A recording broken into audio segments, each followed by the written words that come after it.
Pahang Darul Makmur merupakan negeri terbesar di semenanjung Tanah Melayu. Ada sesetengah pendapat menyatakan nama Pahang berasal dari negeri Siam asli yang membawa makna timah. Orang Siam asli dulunya pernah mendiami negeri ini dengan membuka lombong biji timah, terutamanya di Sungai Lembing.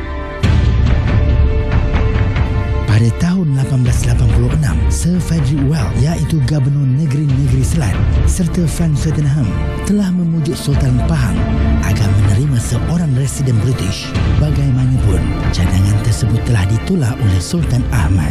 Kegagalan tersebut telah mendorong pihak British untuk meminta bantuan dari Sultan Abu Bakar dari Johor agar memujuk Sultan Ahmad supaya menerima pengaruh British pada tahun 1887. Setelah persetujuan berjaya dicapai, Hugh Clifford telah dilantik sebagai wakil British di Pahang.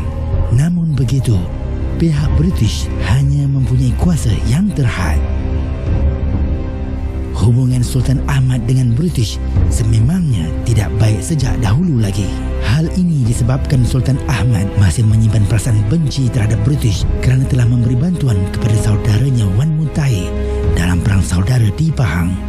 Oleh itu, Sultan Ahmad enggan menerima residen British, tetapi disebabkan tekanan berterusan dari pihak British memaksa baginda akhirnya menerima residen pertama iaitu J.P. Roger pada bulan Oktober 1888. Keadaan ini menimbulkan perasaan tidak puas hati di kalangan pembesar. Datuk Bahaman turut melahirkan rasa tidak puas hatinya terhadap pihak British kerana beliau tidak dibenarkan memungut cukai. Datuk Bahaman juga merasa marah apabila British membina sebuah balai polis di Lubuk Trua di daerah Semantan, iaitu daerah di bawah jagaannya, tanpa meminta kebenaran daripadanya. Beliau telah menulis sepucuk surat bantahan kepada Magistrat Temeloh, iaitu E.A. Wise, tetapi beliau gagal mendapat keadilan daripada Magistrat Temeloh. Sebaliknya, Datuk Bahaman diberi amaran kerana tindakannya itu. Sikap kesombongan serta kejahilan mereka terhadap adat resam tempatan telah menyinggung perasaan orang-orang Melayu. Perasaan anti orang asing jelas kelihatan apabila Tok Bahaman dan pemuda bernama Mat Kilau seringkali melakukan serangan terhadap pedagang-pedagang Cina di Pahang.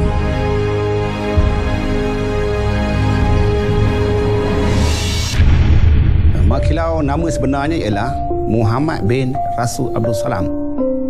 Digelar Mat Kilau, dipanggil Mat Kilau kerana ketika di zaman kanak-kanak beliau mempunyai satu bakat ataupun satu tingkah laku yang disenangi oleh orang kampung, sehingga orang kampungnya memanggil dia Kilau. Nama sebenar Mat Kilau ni ialah Mat Kilau bin Imam Rasul atau Imam Perang Indra Gajah.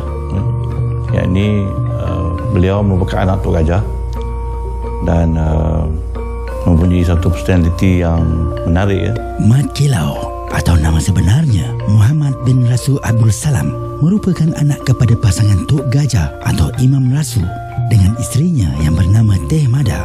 Beliau dipercayai lahir pada tahun 1865 di kampung Masjid Pulau Tawa, Jerantur, Pahang. Mat Kilau dikenali dengan kepandaiannya mengaji, berzanzi, berdikir maulud serta rebana yang dikenali sebagai dikir Pahang. Hobi Mat Kilau adalah bermain gasing dan berlaga buah keras hinggakan sentiasa menjadi juara di kampungnya.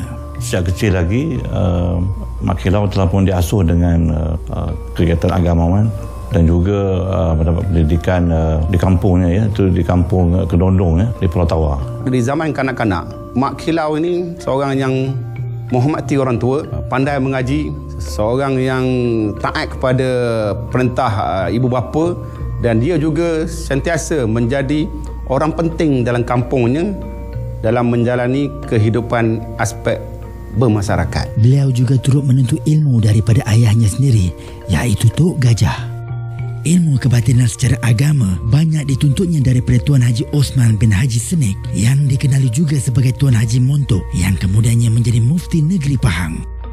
Pertama, ilmu agama, mendapat asuhan daripada ayahnya sendiri dan juga ulama-ulama yang ada di kampung pada masa itu.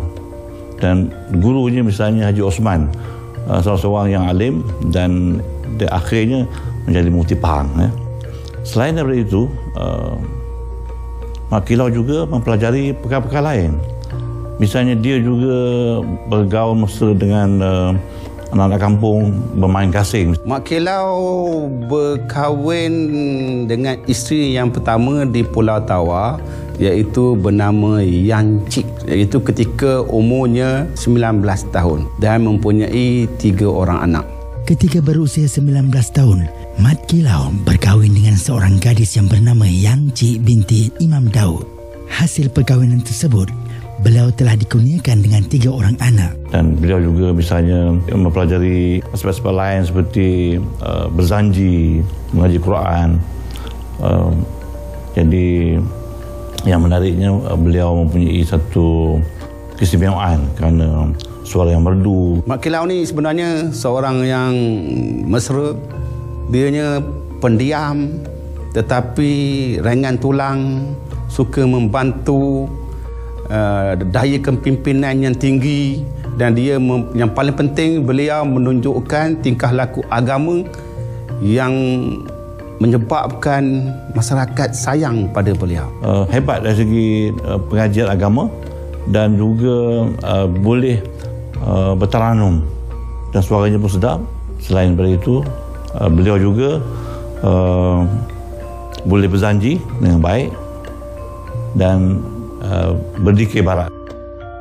Mat Kilau memiliki kepribadian seorang pemimpin dengan pemikiran yang matang. Hal tersebut telah menjadikan beliau seorang pemuda yang sangat disegani dan dihormati di kampungnya. Mak Kilau pada zaman remajanya, beliau pernah menjadi ketua pemburu di kampungnya. Apabila ketua yang sebenar tidak sihat, Mak Kilau juga menjadi ketua pasukan kampungnya dalam acara-acara permainan tradisional. Contoh di negeri Pahang ketika itu, permainan yang terkenal ialah dipanggil encang buah keras, iaitu permainan istana. Dan Mak Kilau telah menunjukkan satu potensi dan satu bakat yang luar biasa. Beliau telah mengetuai daerahnya Pulau Tawar dan selalu mendapat tempat pertama. Di Pahang, nama Mak Kilau ni terkenal sebagai seorang pahlawan sebab beliau sebenarnya banyak membantu ayahandanya, iaitu Tok Gajah.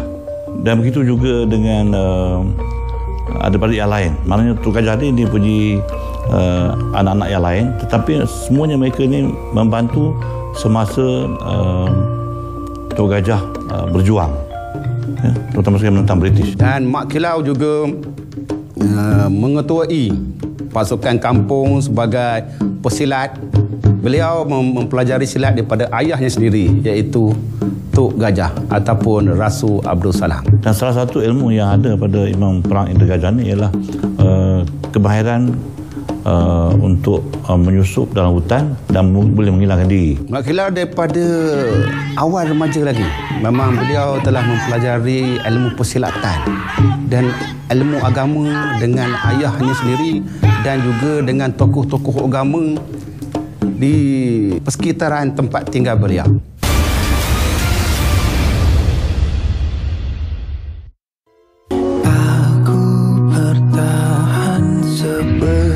Jalur Gemilang adalah lambang negara yang mampu membangkitkan semangat patriotisme dalam hati setiap rakyat Malaysia yang mencetuskan solidariti dalam menepani apa jua cabaran yang mendatang. Saya berharap kita dapat bersama-sama menterjemahkan bentuk solidariti ini dengan mengibar megah jalur Gemilang sebagai tanda kita sentiasa bersatu padu dalam melawan pandemik COVID-19 ini.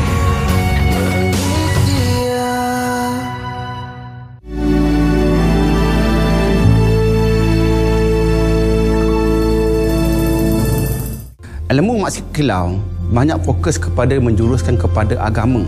Amalannya ialah amalan-amalan yang mengikut cara sunnah Rasulullah SAW.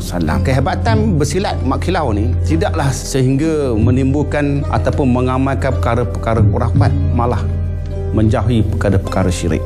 Di antara surah yang diamalkan oleh Mak Kilau ialah surah Al-Ikhlas, mesti dibaca dan dipegang dengan geraham. Bermaksud pegang kemas-kemas surah Al-Ikhlas ni dari segi dalam dan luarnya. Di luar sana diceritakan kononnya Mak Kilau mempunyai buntat embun. Sebenarnya buntat embun ni adalah satu falsafah Mak Kilau dalam menjaga fizikal dan juga rohaninya, iaitu mandi embun. Mandi embun ni memang telah dinyatakan oleh pakar sains sekalipun bahawa mandi embun ni baik untuk badan. Jadi Mak Kilau ni dia mandi embun pada waktu pagi. Pukul 3, pukul 4 pagi dia akan bangun mandi embun dan mengambil wuduk dengan embun, lalu mendirikan solat malam sementara menunggu masuknya waktu subuh. Jadi ilmu ini juga telah diperturunkan kepada Mak Kilau. Apabila beliau sudah mahir dalam ilmu persilatan, seni silat yang diwarisi oleh Mak Kilau ialah seni silat tapak setia suci, dan ianya ialah salah satu silat berbentuk fighter, combat. Ayahandanya telah menurunkan ilmu-ilmu, pelbagai ilmu kepada Mak Kilau sebagai satu untuk bertahan diri dan menjadikan dia seorang yang lebih kuatlah. Jadi termasuklah ilmu yang boleh menyelusup dalam hutan dan juga menghilangkan diri. Dia tidak banyak menggunakan bunga dan tidak banyak menggunakan ritual-ritual, kerana perjuangan Mak Kilau ialah perjuangan penentangan, bukannya perjuangan untuk membuat persembahan. Masa Mak Kilau ni lahir dan membesar di Pulau Tawar, ya. Dan sebenarnya di Pulau Tawar itu memang sudah satu masjid, ya. Masjid yang dibina oleh Tok Gajah. Jadi masjid itu sebenarnya ada sampai sekarang, yang usianya lebih kurang 200 tahun, ya. Jadi di masjid inilah bukan saja ajaran agama dijalankan di situ, tetapi di samping itu juga ilmu persilatan pun diajar berhampiran dengan masjid. Dan kita dapati bahawa Mak Kilau bersama-sama dengan rakan-rakan lain itu turut mempelajari ilmu persilatan dari ayahandanya. Beliau mempunyai pengikut yang ramai. Di antara yang diketahui termasuklah Awang Nong, Teh Ibrahim, Mat Kelubi, Mat Ali, Awang dan Mat Tahir. Mereka ini merupakan sahabat sejatinya yang sanggup sehidup semati dengannya. Mat Kilau mula menyertai kebangkitan pahlawan Melayu Pahang yang dipimpin oleh Datuk Bahaman menentang penjajah pada pertengahan Disember 1891. Pada tahun 1888 ialah sistem residen hendak diperkenalkan di negeri Pahang, dan ketika itu Tok Gajah, iaitu ayah pada Mak Kilau, menentang kemasukan sistem residen di negeri Pahang. Apabila British telah memperkenalkan sistem residen dan memperkenalkan undang-undang baru, jadi ada banyak perkara yang tidak digemari oleh elit-elit tradisional. Bagi Mak Kilau, apabila kemasukan Inggeris di negeri Pahang akan menyebabkan tersebarnya agama Kristian, kerana ketika itu Kristian telah mula menjajahi dan menaluki negeri-negeri Islam di Eropah. Kerajaan Inggeris di India Timur ketika itu cuba memujuk beberapa pembesar negeri supaya menerima sistem tersebut. Di antaranya mesti memujuk Tok Gajah.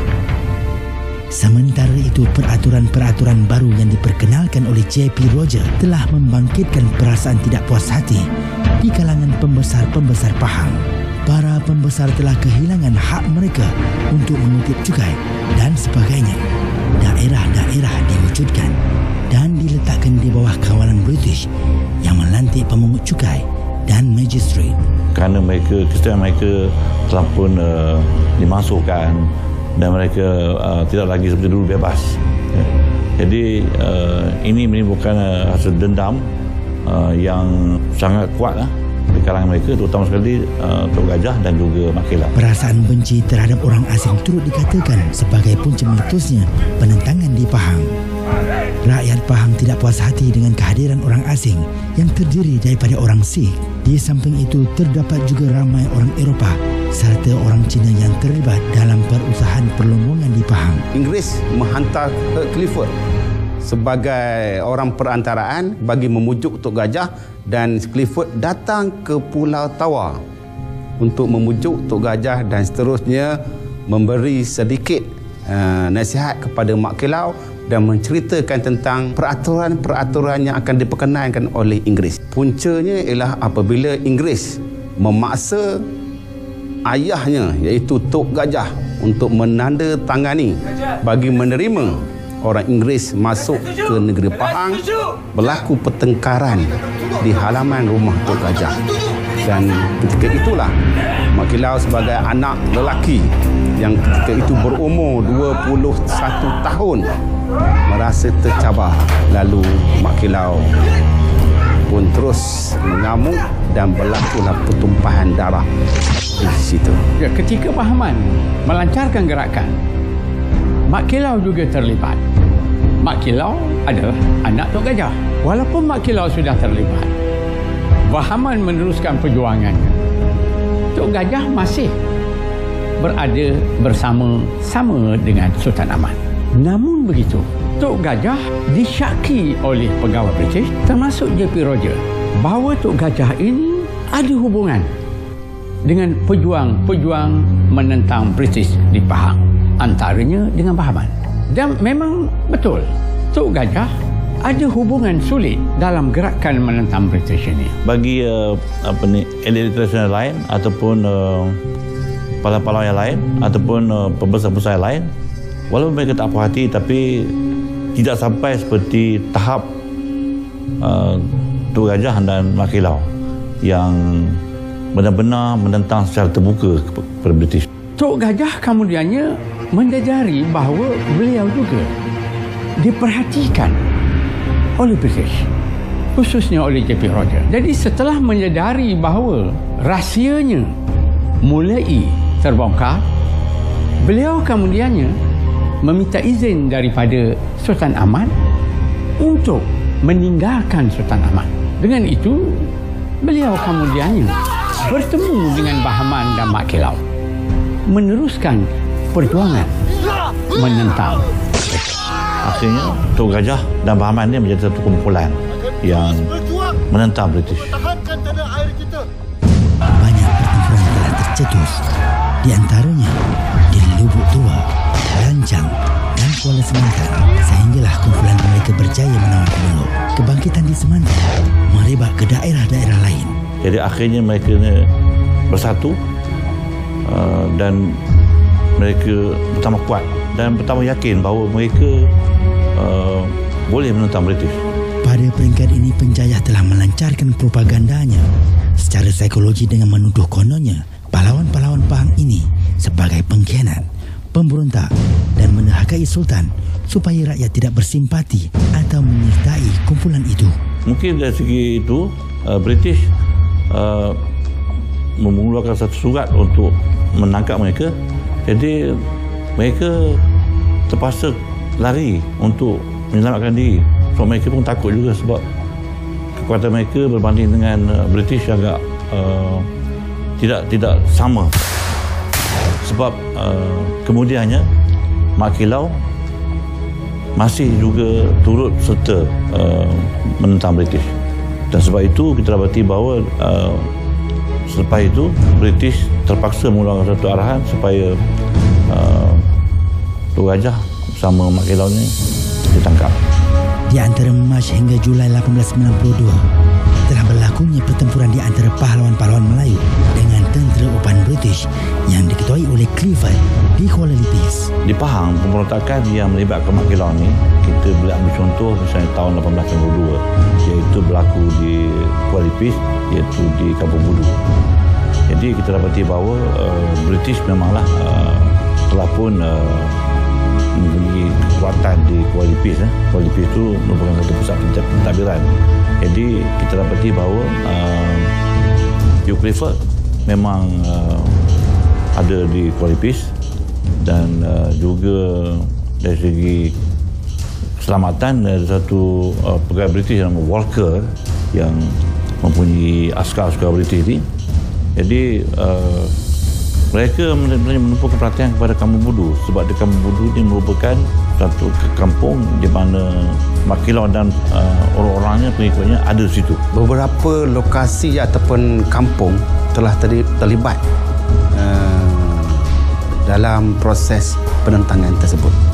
Di antaranya ialah Kampung Budu, mungkin Benta, Kuala Lipis. Apabila mereka dapat tahu bahawa ramai pengikut Mat Kilau di situ, di Budu itu, jadi mereka menganggap kemungkinan besar Mat Kilau akan melakukan pemberontakan menentang British. Pada bulan Mac 1892, Tok Gajah telah menemui Mat Kilau dan Datuk Bahaman, lalu mereka bersatu di Kampung Budu, raup untuk menyerang tentera H. Clifford di Kuala Lipis. Rancangan Mat Kilau untuk memerangi British pada 9 April 1892 pula tidak menjadi apabila beliau dibawa oleh Haji Muhammad Nom ke Bukit Bentang untuk menemui Datuk Maharaja Purbajaya. Mat Kilau cuba mendapatkan bantuan daripada pembesar-besar lain seperti Maharaja Purbajaya contohnya, tapi Maharaja Purbajaya tidak dapat memberi bantuan, maknanya tidak memberi sama kepada Mat Kilau. Mat Kilau mendapat bantuan daripada ayahandanya, kumpulan Tok Gajah. Jadi Tok Gajah bersama kumpulan Mat Kilau bersatu dan mereka cuba mempertahankan diri semasa British cuba menyerang Budu. Kampung Budu ialah salah satu kubu besar Tok Gajah ketika itu. Dan apabila Inggeris menghantar tenteranya menyerang Kampung Budu, dikatakan hampir 200 orang pejuang-pejuang Pahang ketika itu meninggal dunia. Tapi akhirnya Kampung Budu dibakar dan mereka terpaksa lari menyelamatkan diri. Dan termasuk juga orang kampung di Budu itu maknanya dibunuh dan mereka dibakar. Jadi Mat Kilau ni hanya dia berperanan sebagai kita panggil pahlawan ataupun ketua kumpulan lah. Sebab sebenarnya pada masa itu yang ramai itu ialah saudara mara Mat Kilau sendiri sebenarnya. Oleh kerana mereka ni sudah diburu oleh British kan. Jadi Mat Kilau dan Tok Gajah cuba menyelamatkan saudara mara ni dan di samping pengikut mereka sendiri. Dan itulah kubu yang paling besar dan yang paling kuat yang dimiliki oleh Tok Gajah dan Mat Kilau. Sementara itu pada bulan Mei 1892, tentera British mara ke Kampung Budu, iaitu merupakan kubu utama Mat Kilau. Setelah mengetahui, beliau melarikan diri ke hutan lalu bersatu dengan Datuk Bahaman di Kampung Hulu Cempaka bagi meneruskan perjuangannya menentang British. Di Budu ialah kubu yang terbesar dan yang paling kuat yang dimiliki oleh Tok Gajah. Setelah kubu tersebut dapat dicerobohi oleh Inggeris, maka bermulalah perang ala gerila.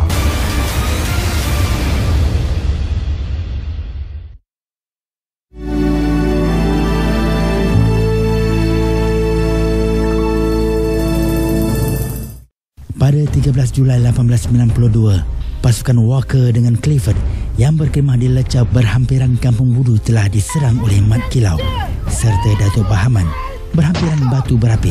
Mereka kemudiannya berundur meninggalkan kawasan tersebut. Perjuangan Mat Kilau ni umpama makan bubur panas dalam piring. Kita mesti mula daripada tepi untuk menghabiskan bubur panas di dalam piring. Begitulah teknik strategi Mat Kilau semasa bertempur. Tak boleh terus masuk tengah-tengah. Dia akan menyebabkan kita kalah dan kecewa. Mat Kilau dan pengikutnya bersatu dengan Tok Gajah di pasir atas iaitu di tepi Sungai Tembeling. Pada 22 Ogos 1892, Mat Kilau dan adiknya Awang Nom telah membawa pasukannya menyerang British di Kuala Atuk iaitu di tepi Sungai Tembeling. Ketika itu, pasukan British dikutai oleh R.W. Duff serta Panglima Garang Musuh. 2 orang anggota pasukan British telah terkorban dalam serangan tersebut. Selesai melakukan serangan, Mat Kilau serta Awang Nom dan pengikut-pengikutnya berundur ke Kuala Tembeling. Dan itulah kubu yang paling besar dan yang paling kuat yang dimiliki oleh Tok Gajah dan Mat Kilau. Dan apabila kubu itu telah dapat dicerobohi, Mat Kilau, Tok Gajah, Bahaman berundur ke Tembeling. Dalam pada itu, apabila bertemu dengan pasukan British, mereka bertempur tetapi lebih banyak juga berundur. Berundur dan kemudiannya Bahaman, Tok Gajah dan Mat Kilau memasuki Terengganu. Menjelang bulan Oktober 1892, situasi di Pahang kembali tenang. Sultan Ahmad telah mengikuti nasihat Sultan Abu Bakar dari Johor serta pihak British agar mengisytiharkan pengampunan beramai-ramai terhadap rakyat Pahang yang dicop pendaharga kecuali Datuk Bahaman serta Tok Gajah. Mat Kilau, Tok Gajah serta Awang Nong membawa pengikut-pengikutnya berundur ke hulu Sungai Tembeling lalu menyeberangi sempadan Pahang dan Kelantan hingga tiba di Kuala Tenggeling di Hulu Lebeh, Hulu Kelantan. Pada bulan Mei 1894, Tok Gajah, Datuk Bahaman dan Mat Kilau berpindah dari Hulu Kelantan ke Kuala Terengganu lalu menetap di kampung seberang Engkunga. Ketika di kampung seberang Engkunga, mereka bertiga kerap berulang alik ke kampung Paloh untuk menemui Tok Engku Said Abdul Rahman atau Tok Ku Paloh yang dianggap keramat. Pengunduran mereka, pengunduran Mat Kilau dan Tok Gajah tadi melalui Sungai Tembeling, mereka terus ke mereka tinggal di Hulu Kelantan dan juga kadang-kadang mereka ke Terengganu ya, dan mereka tinggal di kampung seberang Engkunga. Dan di sinilah mereka berhubungan dengan Tok Ku Paloh ya, yang sentiasa memberi perangsang mereka agar mereka menerus perjuangan. Di Terengganu, mereka telah disambut oleh pahlawan Terengganu iaitu Tuan Guru Haji Abdul Rahman Limbong. Rombongan tersebut seterusnya ke Kelantan dan bertemu pahlawan negeri itu iaitu Tok Janggut. Perjuangan Mat Kilau mendapat sokongan padu daripada dua tokoh ternama kedua-dua negeri itu, Tok Ku Paloh dan Abdul Rahman Limbong serta Tok Janggut dari Kelantan. Di Terengganu, pejuang-pejuang Pahang ini dilindungi oleh Tok Ku Paloh, Said Abdul Rahman Al-Idrus, orang besar Terengganu, dan juga ahli Jumaah Terengganu. Ketika berada di Terengganu, pejuang-pejuang Pahang ini dilindungi oleh Tok Ku Paloh atau nama tubuhnya Said Abdul Rahman Al-Idrus. Tok Ku Paloh bukan saja melindungi tetapi memberi semangat kepada pejuang-pejuang Pahang, menyatakan bahawa perjuangan pejuang-pejuang Pahang ini adalah perang jihad. Pada tahun 1892, British telah mengulang satu arahan supaya menangkap Tok Gajah dan juga pemberontak-pemberontak yang lain. Jadi akibat daripada arahan itu, Tok Gajah cuba mencari perlindungan dan lari ke Kampung Ampu, Kelantan, dan juga seberang Tok Ngah di Kuala Terengganu. Dan di situ di Terengganu, Tok Gajah telah bertemu dengan Tok Ku Paloh, di mana dapat inspirasi baru dan motivasi agar Tok Gajah meneruskan perjuangan untuk menentang British. Di samping, Tok Ku Paloh juga memberi bekalan kebendaan. Maka oleh sebab itu, dalam serangan pada tahap yang kedua, pada tahun 1894, pejuang-pejuang Pahang kembali semula ke Pahang, melancarkan serangan dengan semangat baru yang dipupuk, yang ditanam oleh Tok Ku Paloh, iaitu perang jihad. Allahu Akbar! Allahu Akbar! Dalam masa tempoh yang di sana, mereka juga cuba mengumpul, memperbanyakkan pengikut dia dan untuk menyerang semula ke Pahang. Pada pertengahan tahun 1894, mereka telah kembali ke Hulu Kelantan bagi menyusun strategi menentang pihak British.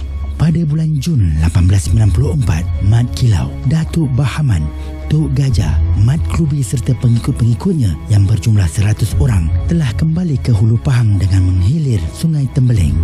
Beliau mendapat dipanggil semangat ataupun sokongan kuat daripada Tok Ku Paloh, iaitu Terengganu, di mana perlunya misi perjuangan itu diteruskan. Pada 14 Jun 1894, pasukan tersebut telah menyerang British di Kuala Tembeling. Kemudiannya mereka bergerak ke Pulau Tawa untuk berunding dengan Panglima Garang Yusof serta Maharaja Perbajelai. Mereka kemudiannya kembali ke Sungai Tembeling lalu mendirikan kubu di Jeram Ampai. Di antara peperangan yang diceritakan yang paling diingati ialah perang di Jeram Ampai. Katanya dia tak ramai, ada 560 orang saja yang suka memanah. Dia pecah 3. Memanah perahu di tebing. Di tebing Tok Gajah dengan perahu ni Datuk Bahaman. Jadi apabila Inggeris menyeberang, dia baru menggunakan strategi. Setiap serangan yang dibuat oleh Mat Kilau memang diketuai oleh beliau, dan ada kala ketikanya serangan tu berbentuk 2 pasukan. Satu diketuai oleh Mat Kilau, satu diketuai oleh Datuk Bahaman. Dan di belakang kali ialah pasukan yang di belakang ialah diketuai oleh Tok Gajah. Bermaksud apabila mereka membuat serangan, mereka akan lari, berundur. Bila berundur, diserbu lagi, maka di situ akan bertemu pula dengan pasukan yang diketuai oleh Tok Gajah. Strategi beliau, pasukan Tok Gajah Mat Kilau Bahaman ialah strategi serang dan lari. Mat Kilau diarahkan sebagai mengetuai pasukan memanah, duduk di atas pokok dan memanah Inggeris yang cuba menyeberangi Sungai Pahang.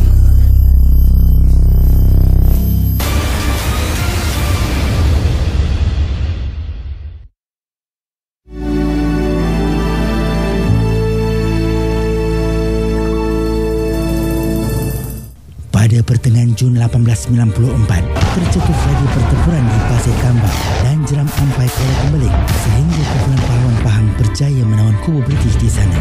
Namun pihak penjajah bertindak balas dengan melancarkan serangan secara besar-besaran terhadap pahlawan-pahlawan Melayu serta melipat gandakan jumlah anggota polis SIP dari Perak dan Selangor.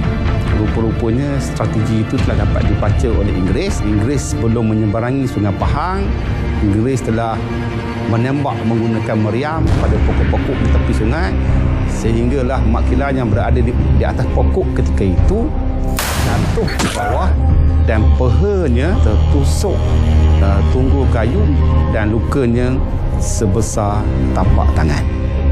Pejuang-pejuang Pahang cuba mempertahankan Jeram Ampai, tetapi diundurkan oleh pasukan British yang memasuki kubu tersebut dan menyebabkan dari tahap ke tahap pasukan pejuang Pahang ini berundur, berakhir ke satu kubu yang terakhir berhampiran dengan sungai.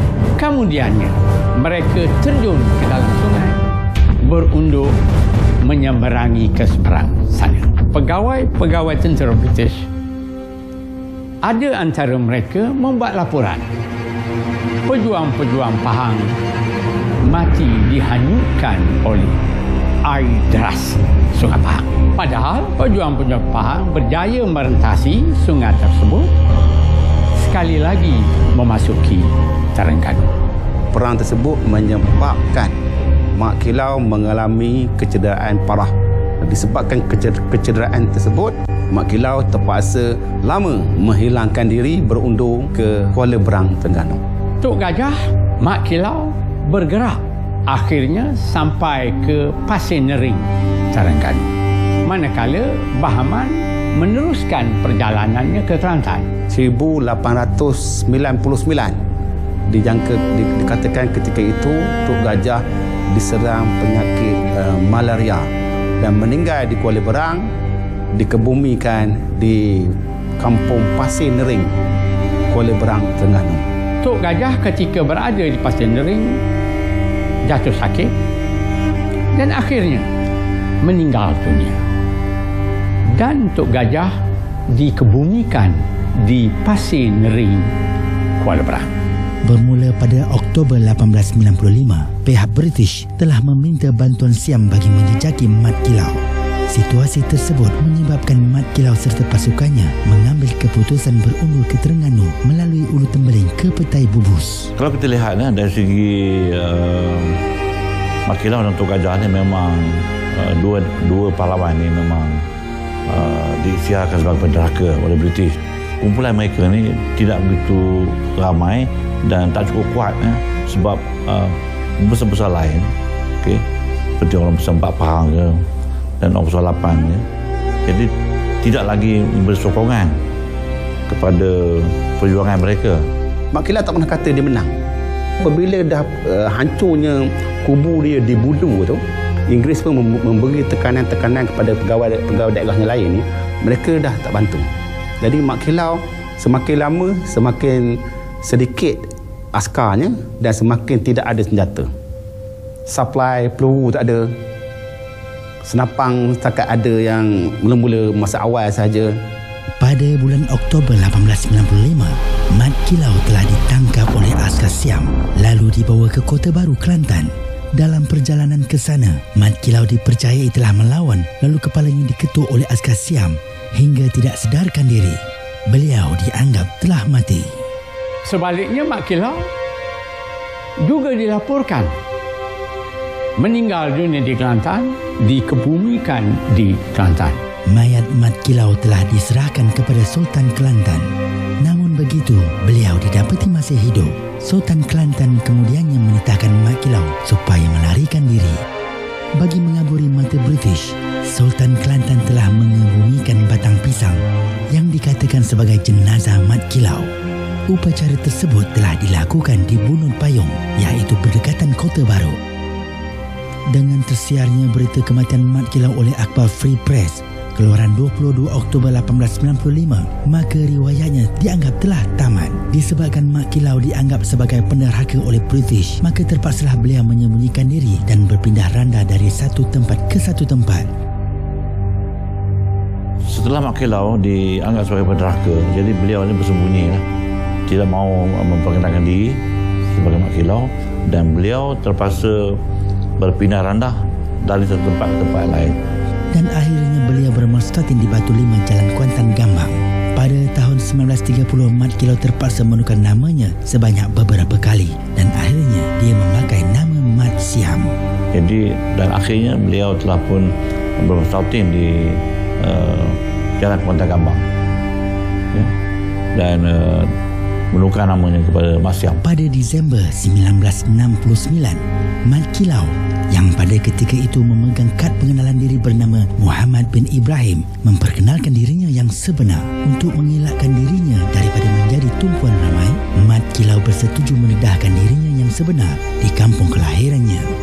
Masa berlalu, ya, jadi British pun dah keluar dari Semenanjung Tanah Melayu, tidak lagi memerintah. Mungkin dengan kehendak Allah juga, jadi terbuka hatinya untuk kembali kepada kampungnya, di Pulau Tawa.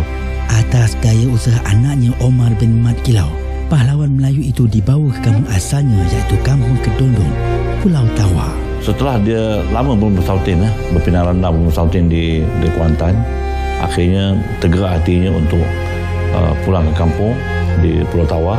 Lalu melalui Omar bin Mat Kilau juga, beliau telah kembali ke Pulau Tawa dan mengisytiharkan dirinya Mat Kilau di Masjid Mat Kilau di Pulau Tawa. Namun begitu, pada tahun 1960-an, Mat Kilau muncul.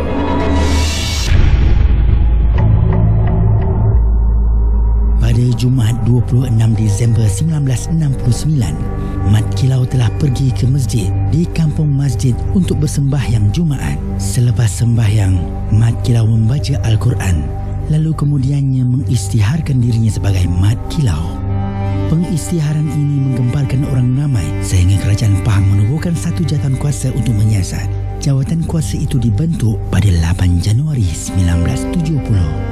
Beberapa orang ditemu ramah bagi membuktikan bahawa Mat Siam itu adalah Mat Kilau. Kajian dibuat oleh Kerajaan Negeri Pahang. Laporan itu mengesahkan bahawa orang yang muncul tersebut yang dikatakan Mat Kilau adalah Mat Kilau.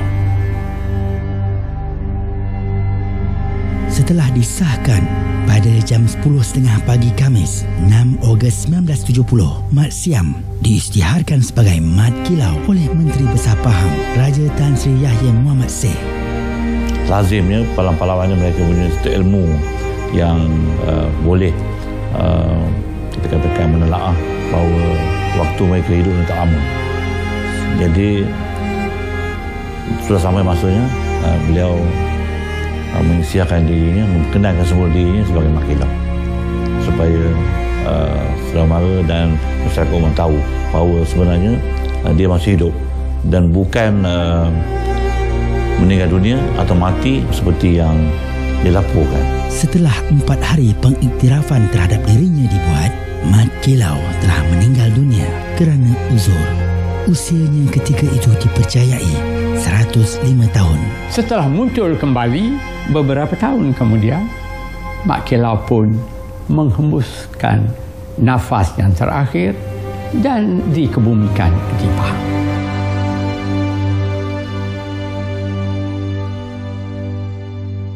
Menyusuri liku-liku perjuangan tokoh hebat ini, semangat juangnya yang tinggi tanpa mengenal erti putus asa bagi menegakkan kebenaran wajar dijadikan contoh serta ikutan generasi pada hari ini.